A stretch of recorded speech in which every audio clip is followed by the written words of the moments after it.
We're back with the League of the Genuine Conversations with me, your host, Fred Muwema. We are here to discuss and deepen your understanding on the important but often ignored subject of counterfeits. This week, we begin our special programming on a counterfeit-free Christmas. As we approach Christmas and the festive season, we continue the appeal to all of you to avoid counterfeits. To help us discuss this episode is, and please do join me in welcoming the P.R.O. Public Relations Officer of Umeme, Mr. Kaujju. Peter, you are welcome to the show. Thank you very much, Council Fred Muwema. I'm very pleased to be here, and I'm also looking forward to this conversation now that Christmas is around the corner. Yes. We tend to be on a shopping spree almost in all corners, so it's important to appreciate what you're going to shop and what to look out for. So you are our first guest on this project of a counterfeit-free Christmas. Is it actually possible to have a counterfeit-free Christmas from Umeme? Yes. Thank you very much, Fred. I believe that it is possible, especially when we are enlightened in terms of what to look out for. I surely know that we tend to take, certain things for granted. Maybe sometimes because we don't have the right information. But I know that there are lots of, counterfeit products almost in every corner of the country. So the most important thing, especially to do, is for people to be aware, to know what a counterfeit is, and how to differentiate that from, a genuine product. So I believe that with information, with an empowered public, it is very possible but to we have are a hearing, counterfeit-free. Okay, but Peter, we've had some alarm that we are going to have, I don't know whether it's a black December or a dark December. You guys at Umeme, what are you planning to do to our December? No power? We've been working very hard, not just as Umeme, but all partners that are involved with the electricity distribution chain to ensure that we improve, number one, on access, but also reliability of electricity. And so, as you may have followed, Uganda has been working very hard to go ahead of demand, so that we are not surprised, and we are happy when we are generating more. So the most important thing now is, if you're generating more, then how do we wheel those electrons and distribute them to where they should be consumed? So we've worked very hard. So there's no darkness? The darkness is actually December. Somebody not was there. saying What happens is that we will have to look at some lines for about 5 different days within the 31 days of December to ensure that you can switch off for a few hours to allow for maintenance to happen, so that you can give power, you can give people reliable power. So it is not true that we should expect a dark December. We should expect a happier, well-lit Christmas season, because we are out there to ensure that people have reliable power. So specifically, during Christmas, are we going to have a blackout in any part of the country? We do not expect any blackout at all, because all the scheduled maintenance works have been communicated and actually put out to the public. So we in the week of Christmas, actually going up to end of year, we know that there are festivities. We know that people use power to add to the fun that and they merry. have. Yeah, and make merry. So we won't have any shutdowns, except for those ones that we have already communicated, and they will be for a few hours to allow for maintenance, and then people are back on. So okay, but why would we have blackouts? I think the past few months we've had some blackouts. yes, Why would we have some parts of the country like West Nile not being on the national grid, and yet reports show that we have surplus power. We are producing more than almost 1,500 megawatts, and we only consume 900. Yeah. Is there a distortion in the market? Is somebody faking something? Yeah. Is there counterfeit in all this surplus, and then there is no power in certain places and sometimes blackout? Well, there is a national plan. Actually, when you look at the National Development Plan 3, electricity is high on the agenda, and government has been working with partners to ensure that there is actually increased access to the national grid.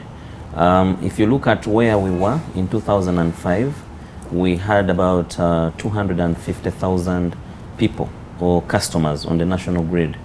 Today, 250,000 only? Yeah, 250,000 only in 2005. And we're about 30-something million? Yes. That and, was a penetration of less than 5%? Less than 5%, if I could put it that way. But right now, of course, with the number of interventions, we are almost hitting, actually by end of this month, by end of 2023, we'll have about 2 million customers on the national grid. So it means within the 18 years, the last 18 years, yes. 2 million for 40 million people. Yeah. You're still doing less than 5%. Yes, but what that means is that those are connections to locations. You will find that even for one connection, there are about maybe 10 beneficiaries. Because if Fred has a connection to his house, all those people that use that power are counted as beneficiaries from the one connection. So there's a multiplier effect. Yeah, there's a multiplier effect. And what is happening is that all these interventions are actually continuing.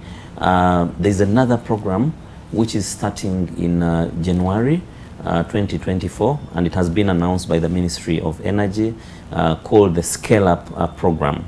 And that program is supposed to deliver another 1 million people or customers to the national grid within 2 years. That's 2024 and 2025.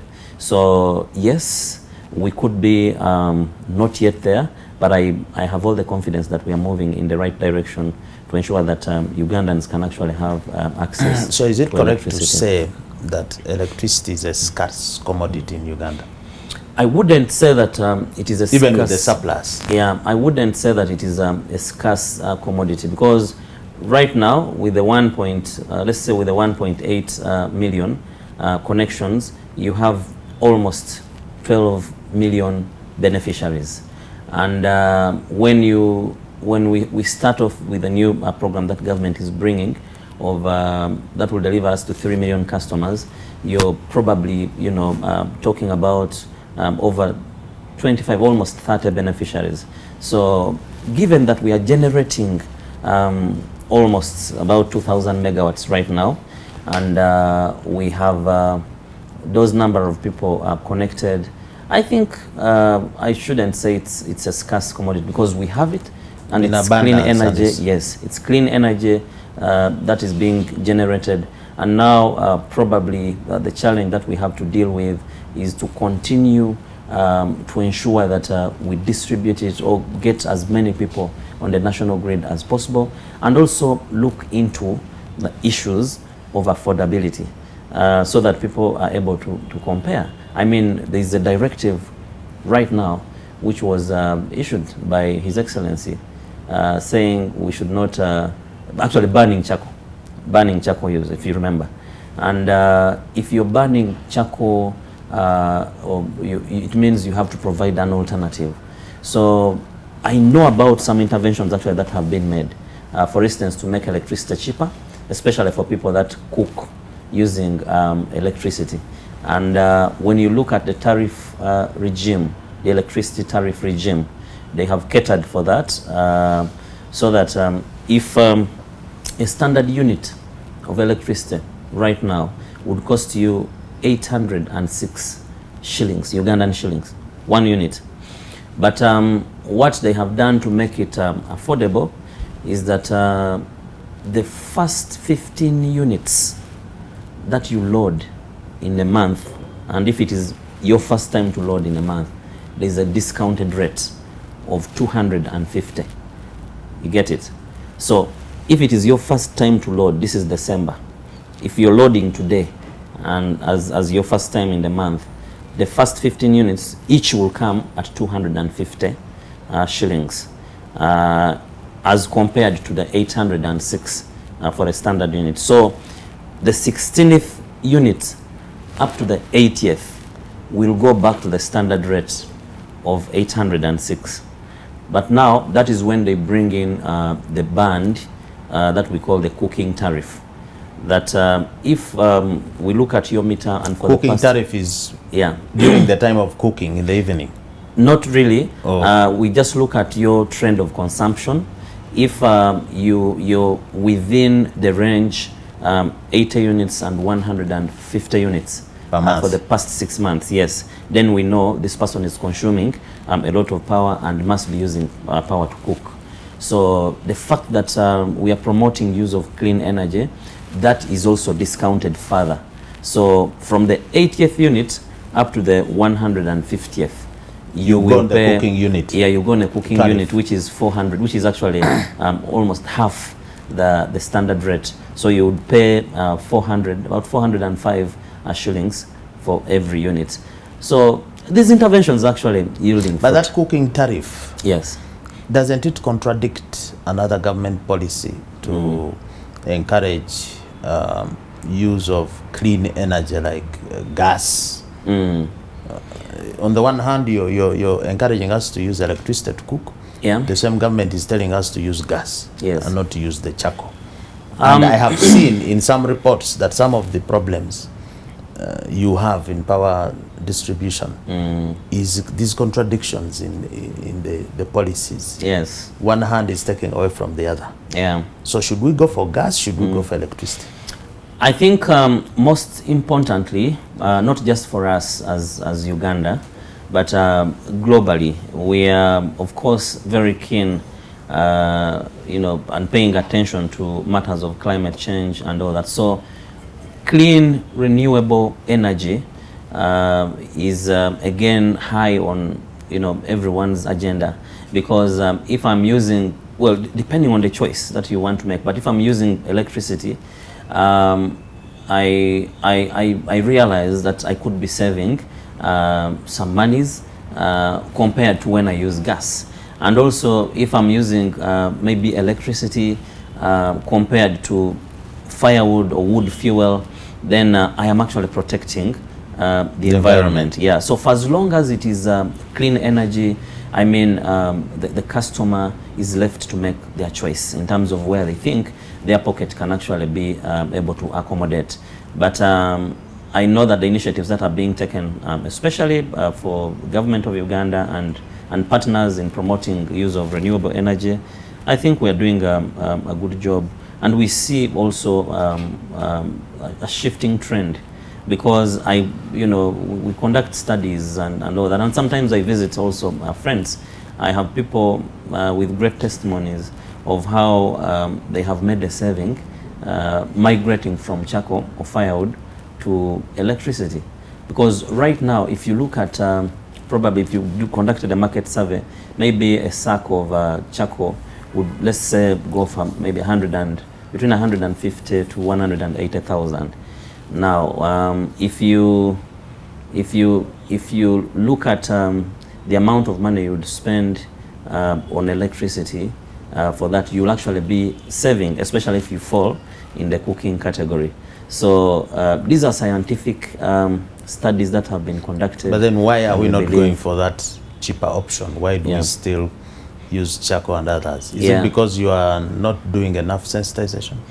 I think it's a combination of factors. You'll also find some people who will tell you that like they say it in Luganda, that etoke erifumbiddwa ku nku libeera mwaka wo akalungi bw'oligerageranya n'ebintu ebirala. So it's really an issue of behavioral change. Some are cultural, some are practices that we have had in our minds for a very long time. So we will actually need concerted efforts to create awareness and actually tell people that even with an electric pressure cooker, you can actually have your matoke nicely prepared. You can even the same way. Yeah, the same way, and it will have the same aroma.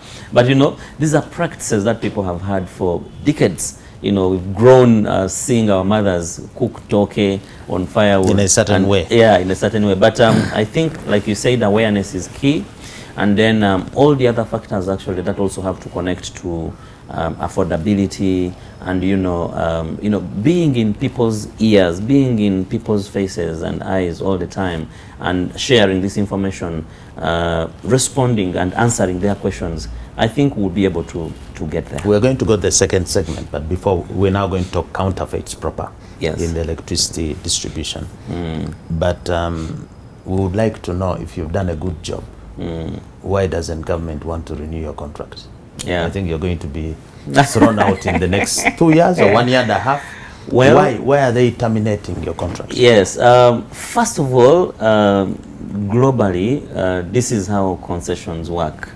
It actually, it is a project. Umeme has a concession. Yes. It was for how many years? Yes, Umeme has a concession with the government of Uganda to distribute power on behalf of government. And we've done this job for the past 18 years. And so it means we are left with almost 2 years.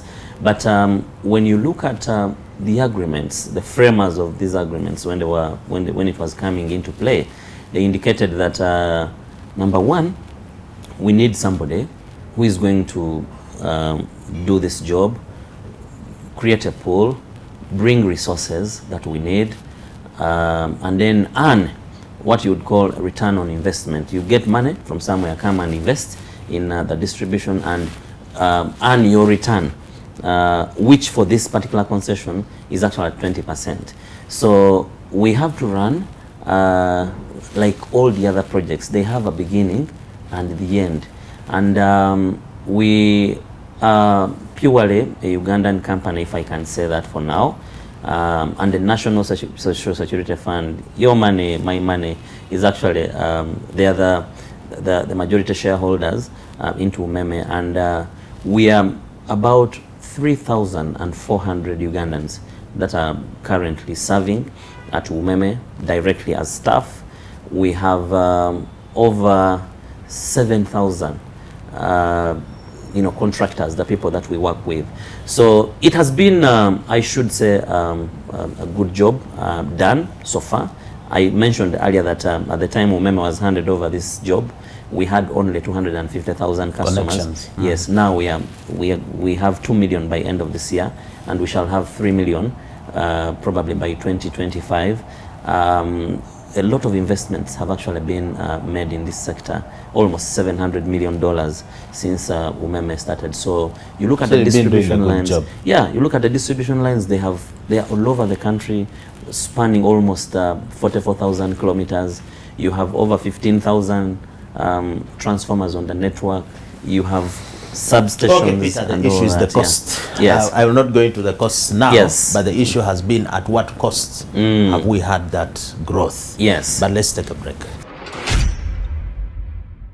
We're back with the second segment of the League of the Genuine Conversations. We are beginning our episodes on a counterfeit-free Christmas, and we do have the people who will be powering our electricity, represented by Mr. Kaujju Peter, the Public Relations Officer of Umeme. This platform is here to push back against counterfeits. We have observed that the majority, if not all, the counterfeits that are manufactured internally, you guys supply them with electricity. You supply electricity to the legitimate manufacturer. You supply electricity to the fake manufacturer. Does Umeme have an anti-counterfeit policy in its supply? Do you just supply anyhow, even to criminals? Thank you, Fred. First of all, like I indicated, we run licenses to distribute power on behalf of government of Uganda, and we distribute power to legitimate people. You should have a known place of abode or a premise like this one, which is known and registered. And if you apply for power, we actually take you through the requirements. One of them is that we will come and inspect the place first of all, and we will ask that you need to use a certified wireman, one who is licensed by the Electricity Regulatory Authority, and to do the wiring. To do the wiring.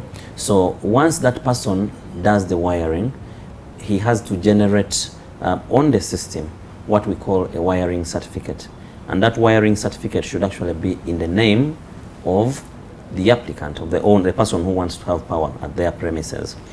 So we will come to actually do the physical inspection to ascertain whether wiring was done properly with the right standards in terms of cables, in terms of the switches, in terms of all that is required for one to have an electricity so that you can connection. Supply. Peter, yeah, that so is okay. Yes. But my issue is, if you come to a premise, yes, and I'm using the right wires, and I have people with certificates to connect the wires, yes, do you inquire into the purpose of why I'm getting the connection? For example, yes, if I have installed a small plant that is bottling genuine, copying somebody's water and bottling it there, do you interest yourself in the purpose? Because you could be supplying power to me to fake somebody's water. yes. Or if you come to a premise, since you actually do the customer mapping, we've been having cases of premises collapsing. Yeah. Buildings are falling. All these buildings which are falling have Umeme connection, many of them. Do you, for example, interest yourself in knowing whether this building that I'm giving a connection to is approved by the authorities as a building, or for you just connect? So I'm not talking just about the quality of the wires, yes, but I'm talking about the purpose of the business, because I'm informing you that you are supplying a lot of counterfeiters with power, and then they produce the fakes and bring them on the market, and the fakes are killing us. Fred, that's a very interesting discussion, but also, like I said, we do not work alone in the area of distributing power. So we work hand in hand with all the other agencies. Like I said, you have the Electricity Regulatory Authority on one hand, then you have UNBS. We actually work with UNBS.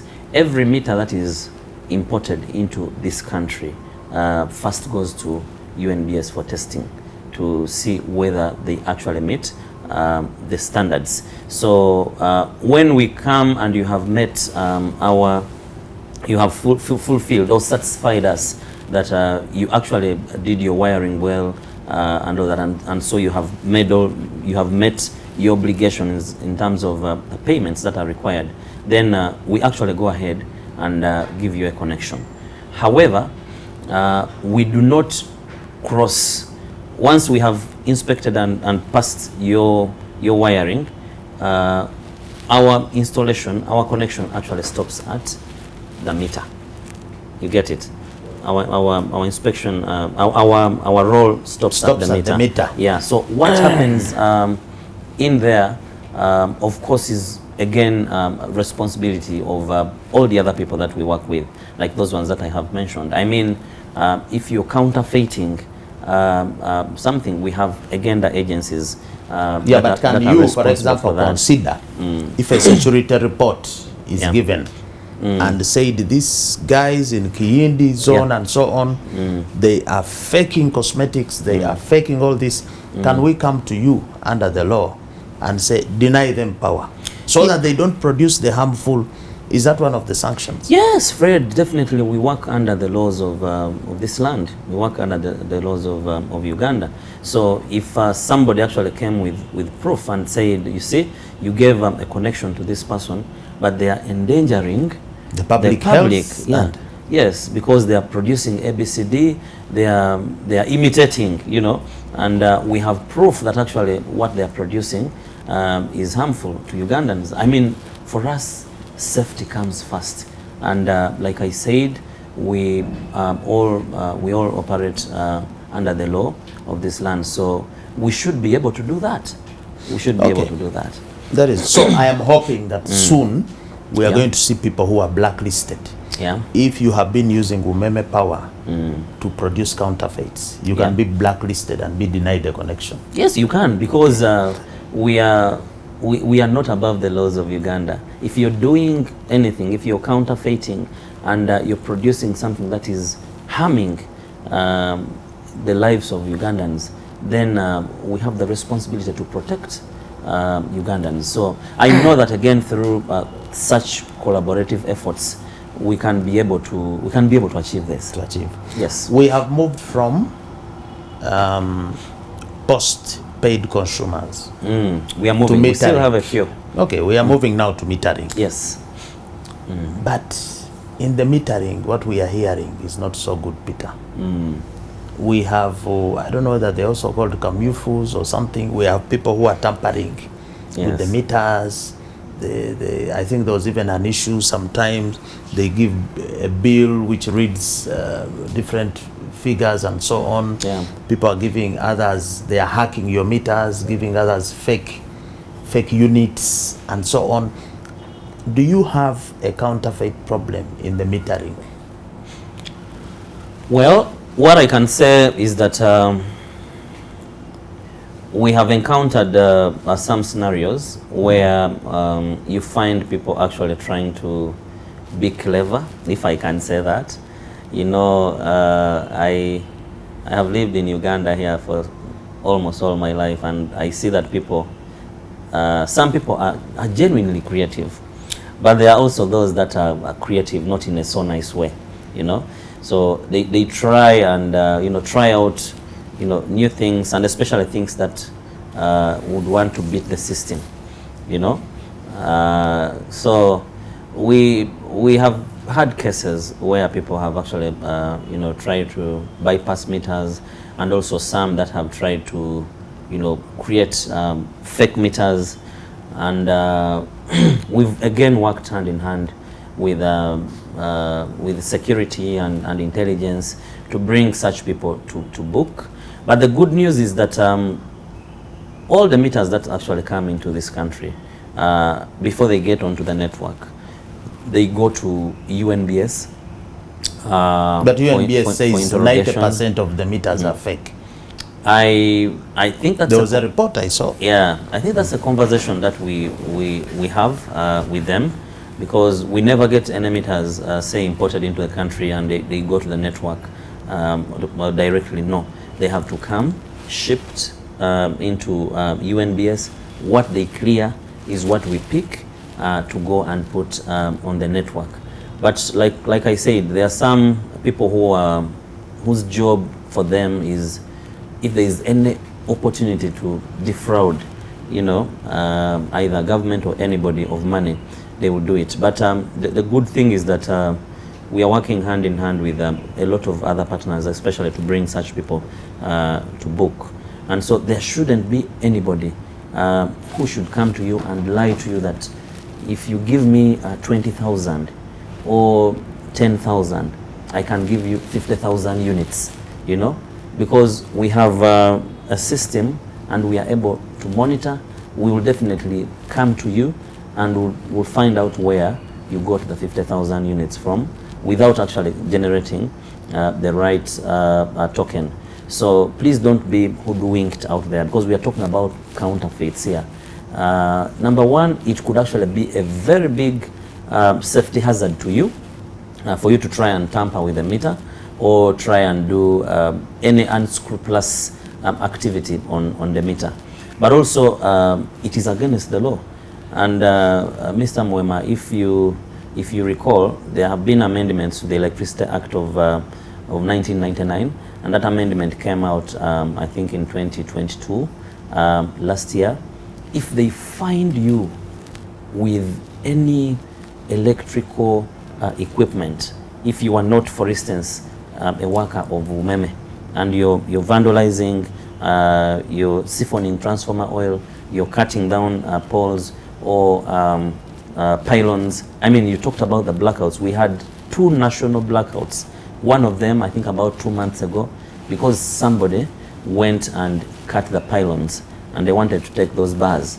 And then again, last year in Mukono, the same thing happened. But now within that law, they have come up with punitive measures. And if they find you involved in any acts of vandalism, especially of the electricity infrastructure, you could actually go to jail for between 10 to 15 years, or also pay a fine between 400 million Uganda shillings to 1 billion shillings. Now, I mean, to some of us, we've not touched that money. That is heavy. Yeah, we've not touched that money. Peter, yeah, so counterfeiting 400 million, could 1 billion is high. We appreciate the explanation, but how does the viewer avoid the trap of fake meters? What steps should I follow to get the genuine meter? Yeah, thank you very much. First of all, like I told you, we cut back on the processes for anybody applying for an electricity connection. We have also gone an extra mile and put all these services in the hands of a customer. You can transact everything using the phone. I see many Ugandans actually having smartphones. I was checking and I think they said, I think the last statistic I got from UCC is that we have about 14 million gadgets. You have 14 million Ugandans with mobile phones. Actually, there are more. The active cellular connections is about close to 30 million. Close to 30 million. But those also with access to internet. Yes. Yeah, so we've gone out and said, let's give people, let's empower them. So you can apply for a connection using your phone without necessarily visiting us or any of our service centers. Yes, we have the Umeme app. You can just download it. You can go to Google Play or App Store, Apple Store, and you download that. But the point I'm actually trying to make is that the entire process has been simplified. And adding to that is that now the connection costs has also been cut. You know, we used to pay, people used to pay 750,000 for a no-pole connection. No-pole meaning you have a pole within the radius of 35 meters closer to your facility. So you only paid 750, and then would come and pay and connect you. So you pay in the bank? You pay in the bank, you use your mobile phone. But there are some Umeme staff who might be asking for money to quicken the process. Now, that is another one. And that's why we've been telling people that should anybody come to you and they say, give me money, give me 50,000, give me 20,000 so I can expedite the process, that one is a wrong person. Just know that that one is a wrong person, and it probably could be a kamyofu. So you're free to call us on a toll-free number because we should fight all these bad vices together. You can call us on 0800 285 285. But also, most importantly, is that we closed all cash offices as Umeme. We never take cash. You don't have cash offices? We don't have cash offices. We don't take any cash money. So now that they have cut the rates of connections, because from 750, now you pay 470,000. If you don't have the 470,000 for that connection, you can actually pay 200,000 and then sign on to a loan agreement. There's an arrangement with UDB, and so all those forms can actually be accessed at any of our service centers, and you have a connection. So there's no reason for you to go through third parties who will actually take advantage of you, or also for you to use power illegally, because you will find some people who hook themselves onto the network and they are doing it illegally. They are using substandard material or cables or wires that they use. We have had cases of loss of life because somebody or some people fell or came into contact with an illegal cable, an illegal wire, a substandard wire which is not even insulated. and it ends up taking life. So we would wish that people actually follow those steps, and once you have fulfilled all that is required of you, within 3 to 5 days, you actually have power connected to your house. So I want to ask our viewers today that the process is no longer as hard as it used to be. Yeah, it's not cumbersome. It doesn't take long. I remember when my parent applied for power, I think we took like 4 months to get that. But now, within days, you actually have a genuine connection. Let's avoid shortcuts. Let's avoid, the get things or get rich or get things quick and faster. Quick fixes. Yeah, they actually end up costing us. They end up costing us. So, and we are also available. Should you have any questions, we have service centers. We are also online. That's why we are here actually today, to ensure that we give you all this information so that you're not a victim of what is happening. As we end this, there used to be some complaint about you pay for 30 units, yes, but when it comes, it's showing 27. Yes. That disparity. Yes. Was that sorted? Yes, all our systems are very transparent. They are online. What happens if you buy power, as I have explained, that the first 15 minutes will come. 30 units. Yeah, and there's that breakdown. As you get that token, it will actually indicate that you have gotten 27 units. 3,300 has gone as VAT, which is government money again on that. And then, not VAT, 3,300 is standard service fee. That is the money actually that people pay every month to ensure that we can maintain the service. That even when a pole collapses, you don't have to buy that pole, because there is maintenance fee that you pay, which is called standard service fee. And then you also have VAT at 18%. So it's very clear. When you buy, when you spend your money to buy a token, it comes with that entire breakdown. There is no confusion that I paid this and then I didn't get this, or I paid this, then I got more. What always comes out these days, I hear people saying that when you buy a token at the beginning of the month, you get more units compared to either mid-month or end of month.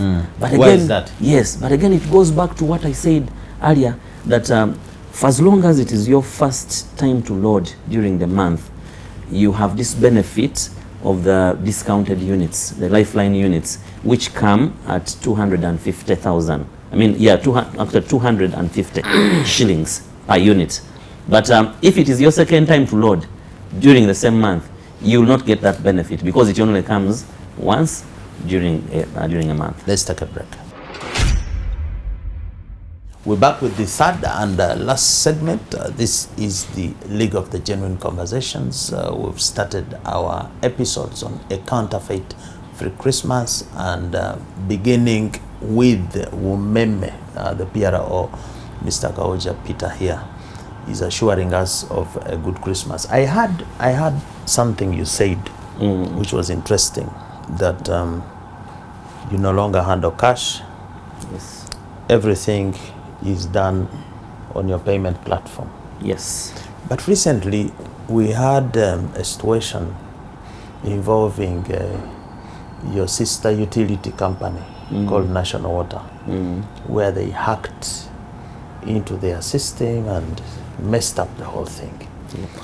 What assurances, what safeguards is Umeme putting in place to ensure that your payment system is not hacked by the fakers to cause issues for us this Christmas and beyond? Yeah, it's actually a big problem. I know technology is always evolving, and it has brought a lot of convenience, especially to transactions, and also made our lives easier. You know, I used to ride a bicycle for about 10 kilometers to go and pay my father's bill. But now I sit in the comfort of either my home or my office, and I am able to, you know, buy my tokens and I load and we are on. But also this ease that comes with technology again comes with a big challenge, especially on security. You know, we have read certainly a lot and interface with people. You have had, you know, they've cheated me money. I had money on my phone. Then they called me, said press here and there. Before I knew, my money was gone. You know, so technology is good. It simplifies life, but also it comes with lots of challenges. So we've got to be very, very keen, especially with our details. Like we always tell people, don't share your details with anybody you find. Don't share your passwords. You know, these are your accounts. If they are your accounts, then don't expose them. Somebody can easily utilize that and take advantage of you. So on our part, also as a utility, we do a lot of investment, especially in our IT infrastructure, to ensure security, and we keep, you know, consulting and working with the best also in terms of the global space on how people are doing things better. But it's not something to sit back home and be proud of. Anything can happen because technology evolves every other day, and we also have the wrong people. We have the genuine people who are doing the genuine things, but there are also many fraudsters who actually want to take advantage of you. So we do our best in terms of our IT infrastructure, and I want to assure you that for this season, as we're working, our teams are actually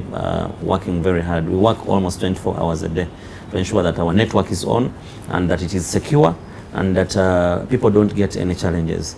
In the event that there are any challenges, again, you act swiftly. Yeah. Who is in charge of the security of the electrical installations in the country? Is it Umeme or somebody else? No, we work hand in hand with government. Remember, all this electricity infrastructure is actually property of the government of Uganda. It's property of the people. So who is in charge of its security? And the reason I'm asking, yes, is because we have a lot of cases of vandalism, yes, which involves sometimes stealing of transformer oil, yes, which is now finding its way into the market, cooking pancakes and frying fish. So you people of Umeme, if you are in charge of the security of these installations, you are endangering the public health by allowing transformer oil to come into the market and we eat it. I don't even know the health effects for it. You can maybe speak to it. Yeah, thank you, Fred. Security for those installations. You raise a very important point there. I will tell you that we have, Umeme has over 1 million electricity poles out there. Now, when you look at the number of police officers that the country has, probably 50 or 60,000, you know, the entire country. And what does this mean? That you cannot deploy security officers to guard this infrastructure 24 hours a day, 30 days a month, or 365 days of the year. And so we have to work collaboratively with all the structures, including members of the public, to actually remind them that this infrastructure actually exists to serve you in your community. And so we should be on the lookout who is accessing this network. There's a time in Mityana, they went and vandalized a network. They cut actually poles.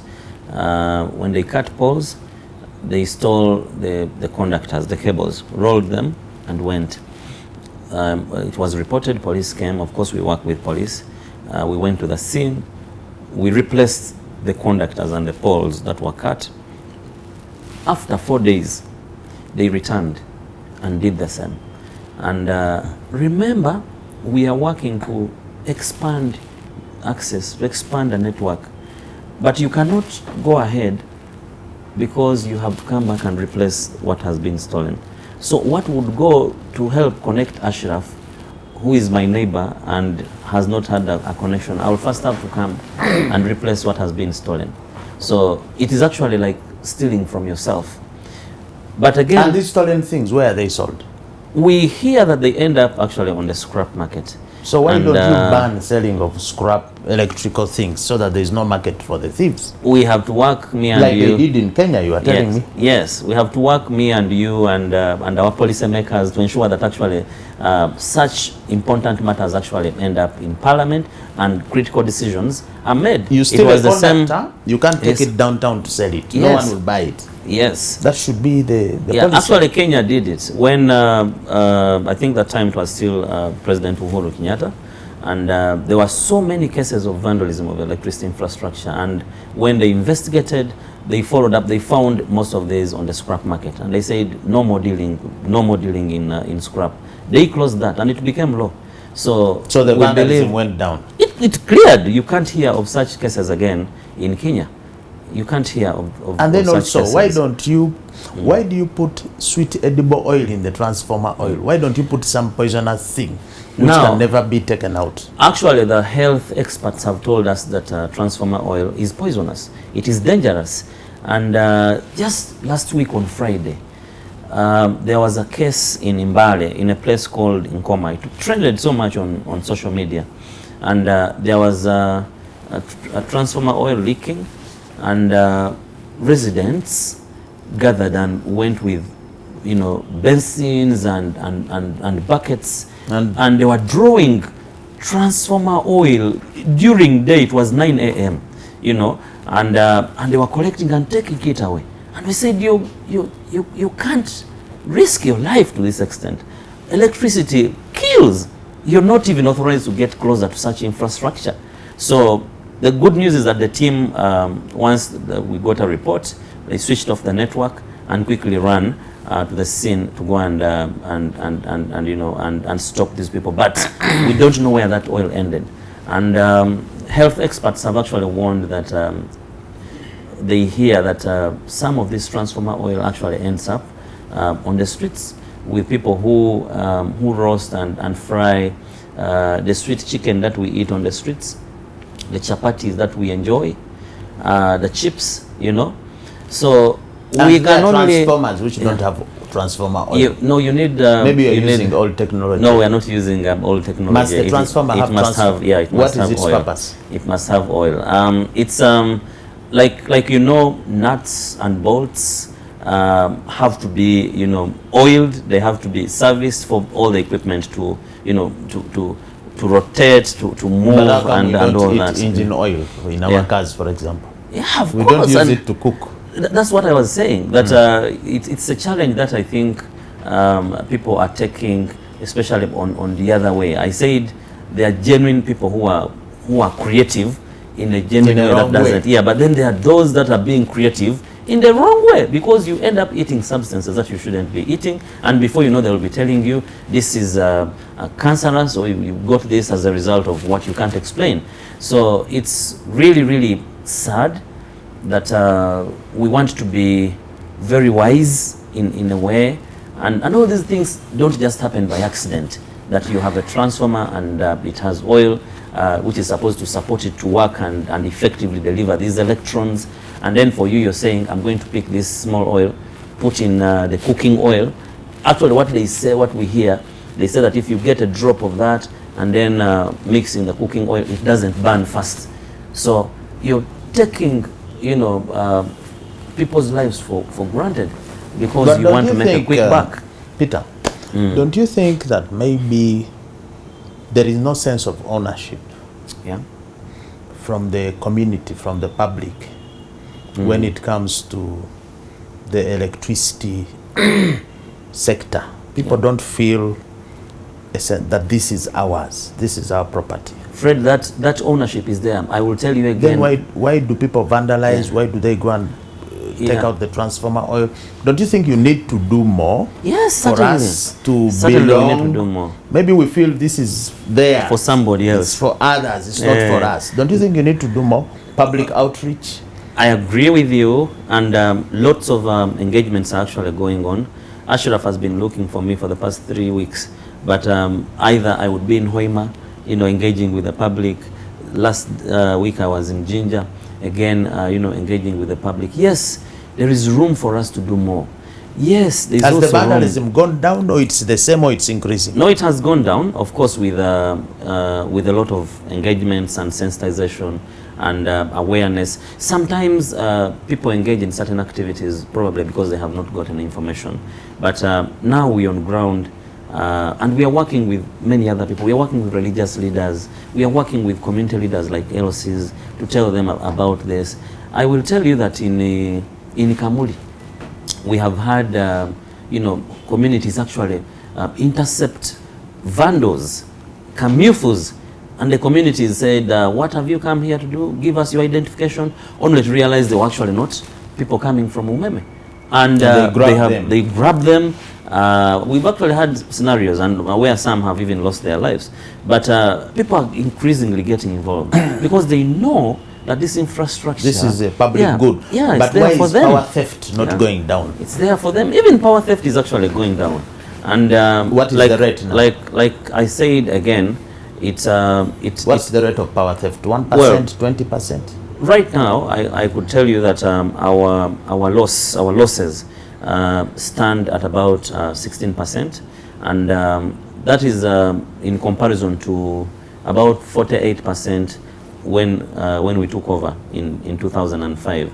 So it is again a combination of factors. Is it because people think electricity is very expensive? Is it because they do not know? Is it because somebody is not talking to them to give them the alternatives? So we are looking at all these areas so that we can actually remind people. By the time you come to hook onto the network, to do an illegal connection, to do an illegal connection, you're risking your life. Where are the most illegal connections in Uganda? Illegal connections, the biggest number is actually from eastern Uganda. And where find, the power comes from? Yeah, you find many, even as near as Jinja City. Near the dam, they are stealing power. Yes, why? Jinja City in Bugembe, you go to Kamuli, you go to Iganga, Mbale, Sironko, Tororo. Why is that so? You can't explain, but we probably thought, and government actually thought, that maybe because they felt that costs were up, so that actually informed the cutting of electricity, rates, connection costs. They are now down from 750 to 200,000. And really, if it is that, why would I risk my life and that of my loved ones by illegally hooking onto the network? And then others, again, is through continued sharing of information and guiding them in terms of where you should go for you to get a connection genuinely. Which is the most? Yeah. Where is the theft of power most? Is it for domestic, for industrial, for hospital, for public? Who is stealing power most? Household, industry? It's a difficult one to say. It is concentrated here, but we see theft almost in all categories, except of course for public industries are not stealing for public power. Entities like schools and hospitals. Those really wouldn't. But also you will find some industries actually stealing, and yet they benefit from lower tariffs in terms of in terms of them accessing power, because they will tell you that for declining blocks, when you produce your merchandise between let's say 6 p.m. and maybe 4 a.m.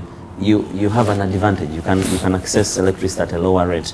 But I think that it's just sometimes the way Ugandans want to do things. They want to make shortcuts. They want to take advantage. They want to cheat. On anything at any given opportunity, but that is very costly. It is very dangerous, because if we found you stealing power, we will surely. Right. Yeah, but some people will say, as we close, that whereas we may accuse some Ugandans of stealing the power, but they hear that a lot of government agencies don't pay for power. Umeme is demanding money from a lot of these. So the government bodies are stealing power by not paying for it. So why should they pay? Can you comment on that? They say charity begins at home. Yes. Yeah. So aren't you demanding money from government, public utilities, others? Of course, we have customers across the board whom we deal with as customers. and we engage with them. And now government actually pays. You know, we have... Government is paying for power Yeah, now. they pay for power. We have police barracks, we have all that. So we now have an arrangement with them that they pay for power every month. There's an amount for which we give them power. And once it's done, then they look for money and come and pay before we can. So we are working hand in hand with them. There are many agencies that, of course, we deal with and consume. So you're saying we should pay for our power, but government is also paying for its power. Yeah, government is also paying for its that power. they are not paying. They're actually paying, and even the State House is paying. Yes, everybody pays. Even State House pays. Yes, they are up to date. They pay. Okay. They pay. And in the event that people have not been able to pay, again, they will engage, they will explain, we have not been able to pay, maybe because of delayed releases, but when the money comes... Eventually they pay. Yeah, they pay. And like I was saying, charity begins at home, and there's nothing for free in this world. Okay, Peter, we're about to end, but yes, we have a lot of fake electrical appliances. They're among the most counterfeited. Yes. Do fake electrical appliances in any way affect optimal use of power in a home? Yes, that is true. I mean, if for instance you buy something that you're not sure of, it could be a flat iron, it could be a bulb, it could be anything, any electrical gadget, you know, first of all, I'll first give a tip and say that if you want to buy anything genuine, please look out for the quality marks. You know, anything that is manufactured here, especially in Uganda, should actually have a genuine logo for UNBS. That indicates that it has a quality, it has a standard mark that this is okay. But also there are things we were sharing earlier on that you should look out for also dates. You know, you can actually buy something which is expired and you have not bothered to look at. So spend some 30 seconds, you know, to look at what you want. You want to buy a flat iron, you want to buy a rechargeable torch. If it's a flat iron called Philips, you know, and if it has a funny Philips or whatever it is, some of those are faked. So are you saying that a fake electrical can make me consume more power, or it can cause a short circuit, it can cause what? What are the disadvantages? It can actually cause you the worst. Like for instance, if you had a fake flat iron, you will connect, and it can actually become a conductor. And if you're using it, you might actually lose your life. The other thing is that it can actually cause a short circuit, and your cables or your house goes into flames. Into like flames. We've had some fires. Yes. So it's very important to actually look out for that. I know we also love things that come at a lower price. We love cheap things, but at the end of the day, it may become expensive. So if you're going to buy anything out there, please look out for those marks.